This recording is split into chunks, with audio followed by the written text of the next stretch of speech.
महाभारत में कृष्ण और कर्ण का एक संवाद। कर्ण ने कृष्ण से पूछा था कि उसका दोष क्या था। इसका जवाब श्री कृष्ण ने कुछ ऐसे दिया था। महाभारत में जब यह तय हो गया कि युद्ध ही अंतिम विकल्प है, तब भगवान श्री कृष्ण ने कर्ण को बुलावा भेजा और उससे बात की। भगवान श्री कृष्ण ने कर्ण को इस बातचीत की शुरुआत में ही पहली बार बताया था कि वह कुंती पुत्र है और पांडवों का बड़ा भाई है। इस लिहाज से उसे दुर्योधन का साथ छोड़कर पांडवों के साथ युद्ध करना चाहिए। लेकिन इन सारी बातों को सुनने के बाद भी सर्वप्रथम कर्ण ने दुर्योधन का साथ देने की ही बात की और साथ ही भगवान के समक्ष कई सवाल किए और सभी सवालों के पीछे एक ही सवाल था कि उसका दोष क्या था।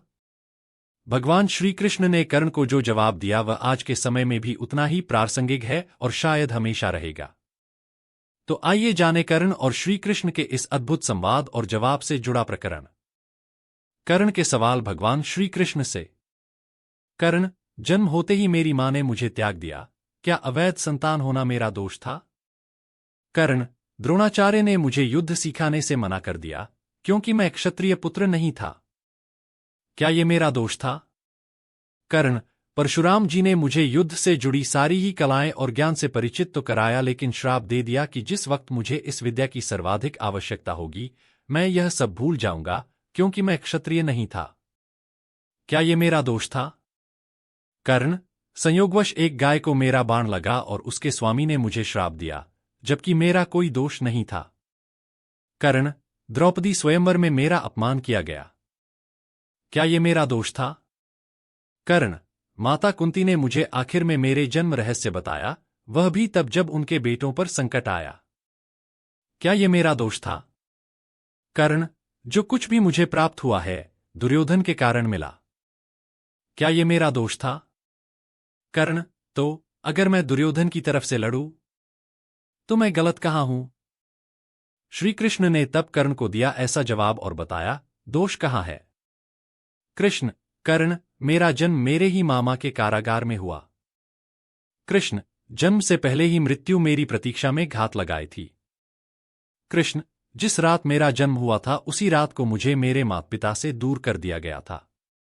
कृष्ण, कर्ण, तुम्हारा बचपन खड्ग, रथ, घोड़े, धनुष्य और बाण की ध्वनि सुनते हुए बीता।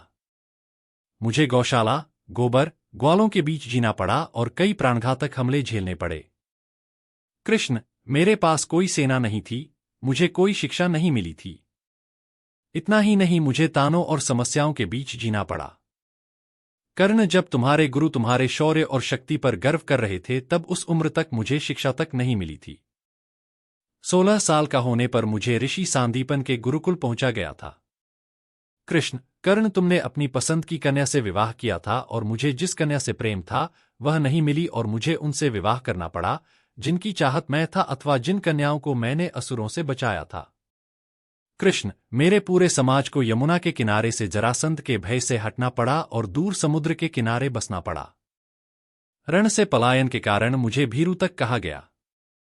कृष्ण, यदि दुर्योधन युद्ध जीतता है तो तुम्हें बहुत श्रेय मिलेगा, लेकिन सोचो धर्मराज अगर जीतता है तो मुझे क्या मिलेगा? कृष्ण, मुझे केवल युद्ध और युद्ध से पैदा हुई समस्याओं के लिए दोष ठहराया जाएगा। कृष्ण, एक बात का स्मरण रहे कर्ण, हर किसी को जिंदगी चुनौतियां देती है, जिंदगी किसी के भी साथ न्याय नहीं करती। दुर्योधन ने अन्याय का सामना किया है तो युधिष्ठिर ने भी अन्याय भुगता है, लेकिन सत्य धर्म क्या है यह तुम जानते हो।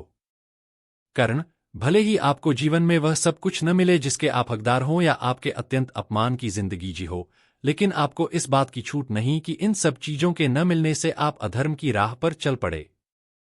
महत्व इस बात का है कि आप उस समय उस संकट का सामना कैसे करते हैं।